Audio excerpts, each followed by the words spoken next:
Remember when glow-in-the-dark toys were all the rage as a kid? There were bouncy balls and plastic bugs and those little green stars that everybody stuck on their ceilings. I totally did that. So you have to ask, as a member of the human species, how do they work? Some TV commercials claimed magic, but it's really thanks to these chemical compounds called phosphors. A phosphor is a substance that absorbs energy from another source, like a light for example, and then emits that energy as visible light, which is the glow we see. There are natural phosphors in your teeth and fingernails, which is why they glow after absorbing energy from a black light. But chemists have also created lots of phosphors, and the most common ones in glow-in-the-dark toys are zinc sulfide and strontium aluminate. Zinc sulfide is really safe and affordable, which makes it great for mixing into plastics to make glow-in-the-dark toys. Strontium aluminate is more expensive, but it has a longer persistence, which means it emits visible light more slowly and glows longer after being energized. And both of these phosphors naturally emit greenish light, that pale, iconic hue. But manufacturers can make other glow-in-the-dark colors by adding different pigments to the plastic. Because you energize these toys with light, whether it's the sun or a lamp in your living room, we say that they're photoluminescent. But not all glow-in-the-dark things work like that. Glow sticks, for example, work by chemiluminescence, which means that light is emitted as a product of a chemical reaction. When you crack a typical glow stick, you're allowing a hydrogen peroxide solution to react with diphenyl oxalate. This chain of chemical reactions releases energy, which is absorbed by electrons in fluorescent dye molecules that are also in the tube. That energy is emitted as photons of visible light, and it's a different color depending on the chemical structure of the dye molecules. And some watches that glow in the dark work in a completely different way,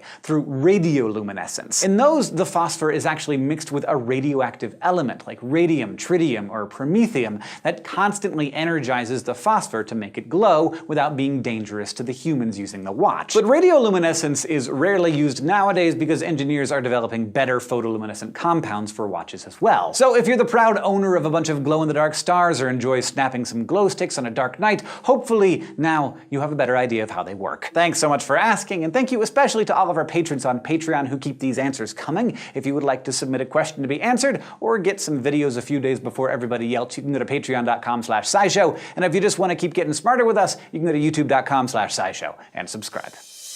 Why do they glow? Bioluminescence, which is what it's called when living creatures give off light, has evolved separately dozens of times over the course of the history of the Earth, so there must be some advantage to glowing. They're not